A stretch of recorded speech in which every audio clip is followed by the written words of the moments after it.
El mismo ejemplo, como les estaba diciendo. Entre esta bobina y entre esta bobina existe una impedancia mutua. Vamos a aplicar la regla número 3 para obtener la impedancia mutua entre mallas. Tenemos, esta bobina puede pertenecer tanto a malla 1 como a malla 2, pero esta bobina solamente pertenece a la malla 1, por lo tanto, esta bobina se va con la malla número 2. Y decimos, ¿sentido de la bobina de 8i coincide con J1? No. ¿Sentido de la bobina de 12i coincide con J2? Sí. Entonces, no coincide y coincide es un negativo. Entonces aquí se sumaría como menos 4i a lo que ya teníamos de menos 12i. Hasta este momento llevaríamos un menos 16i. Ahora vamos entre esta y entre esta. Y dice, esta bobina, la de 12i, puede pertenecer tanto a la malla 1 como a la malla 2. Pero esta bobina de 24i pertenece solamente a la malla 2, por lo tanto 12i se va con 12i, la bobina de 12i se va con 1. Y dice, ¿sentido de la bobina de 12i coincide con J1? No. ¿Sentido de la bobina de 24i coincide con J2? Sí. No coincide y coincide. Tenemos un negativo, entonces sería menos 12i, menos 4i, menos 2i, sería menos 18i, tal y como se muestra aquí. Ya tenemos todas las impedancias propias y mutuas de esta red eléctrica.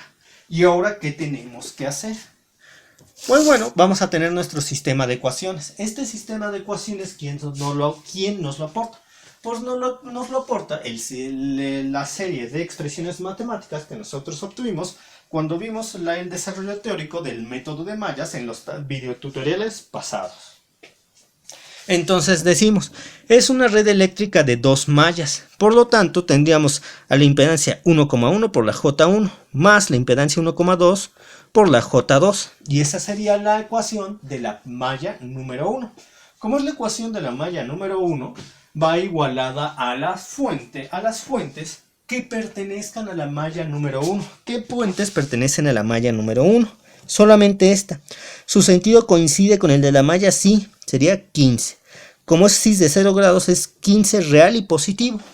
Ahora, vamos con la ecuación de la malla número 2. Y sería impedancia 2,1 por la J1 más 2,2 por la J2 igual a 0. Porque no existe alguna fuente que pertenezca a la malla número 2. Entonces ya tenemos este sistema de ecuaciones. ¿Qué nos hace falta conocer? Ya conocemos impedancias propias y mutuas. Ya conocemos a qué se igualan nuestras expresiones. Nos falta conocer J1 y J2. Como tenemos un sistema cuadrado donde conocemos todo lo demás, podemos obtener J1 y J2 por el método de sustitución, método de eliminación, el de suma y resta, por Gauss, Gauss-Jordan, la regla de Cramer. Yo escogí la regla de Cramer.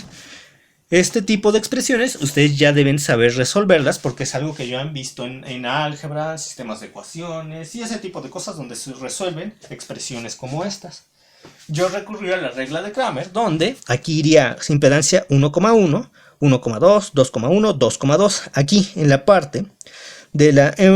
si yo quiero obtener, por ejemplo, la corriente circulante J subíndice 1, yo tengo que sustituir la columna a la cual pertenece J subíndice 1, que es la primerita, por las respuestas.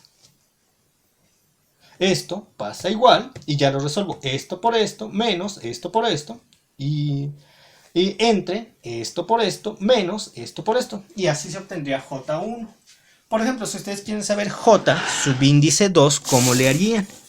Pues todo es exactamente... Bueno, el denominador para obtenerlo, J subíndice 2, es exactamente el mismo. Lo que cambiaría es el numerador. Ah, y recuerden, tienen que poner el signo de igualdad justo en esta posición, porque muchas personas tienden a ponerlo aquí, el igual aquí, pero es lo que están queriendo, está mal, y además de que está mal, están queriendo decir que el numerador es igual a tal. O sea, si ustedes lo ponen esto aquí, me están diciendo que el numerador es igual a, que J2 es igual al numerador, pero no. J2 es igual a todo esto, por lo tanto el igual tienen que ponerlo en esta posición. Ya. Después de esa aclaración, ahora sí, el numerador que va. En el numerador, pues va lo siguiente. En el numerador, para obtener a la J2, esta parte, la que pertenece a la columna J1, se respetaría. Pero la parte que pertenece a la segunda columna, donde está J2, que es lo que queremos obtener, es sustituida por las respuestas. ¿Y cuáles son esas respuestas? Bueno, para nuestro sistema de ecuaciones cuadrado, pues 15 y 0. Y ahora sí lo resolverían. Esta por esto, menos esto por esto, entre lo que ya tenemos aquí, y obtendrían de esta manera la J subíndice 2. Ahora ya tenemos las respuestas. Y por ejemplo, ¿qué tal si el profesor les pregunta? Determinen la caída de voltaje en la bobina de 12 henrys. La bobina de 12 henrys es esta. Como si ustedes ya saben el valor de las corrientes circulantes, ¿cómo podrían conocer la caída de voltaje en esta bobina? ¿Cómo? Pues bien, tendrían que multiplicar la corriente que circula a través de esa bobina por la impedancia de la bobina. Es decir, estoy aplicando la ley de Ohm.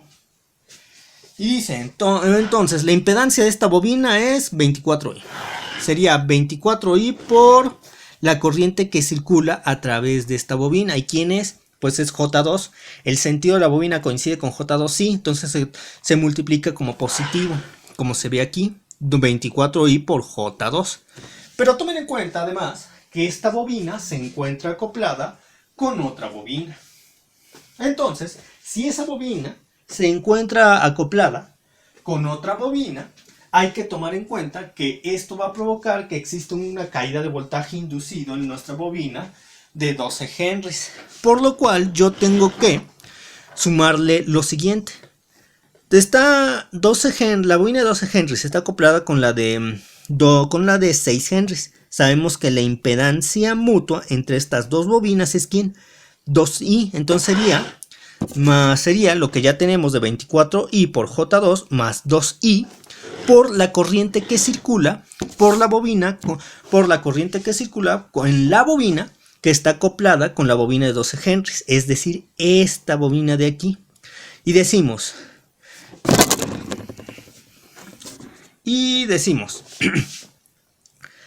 ¿sentido de la bobina de 6 henrys coincide con J1? No. ¿Sentido de la bobina de 6 henrys coincide con la J2? No. Entonces tendríamos que más 2i va a ser multiplicado por J2 menos J1, porque el sentido de la bobina coincide con J2, pero no coincide con la J1. Y es así como se definiría la caída de voltaje en la bobina de 12 henrys. En resumen, tienen la impedancia propia de la bobina de 12 henrys, que es 24i.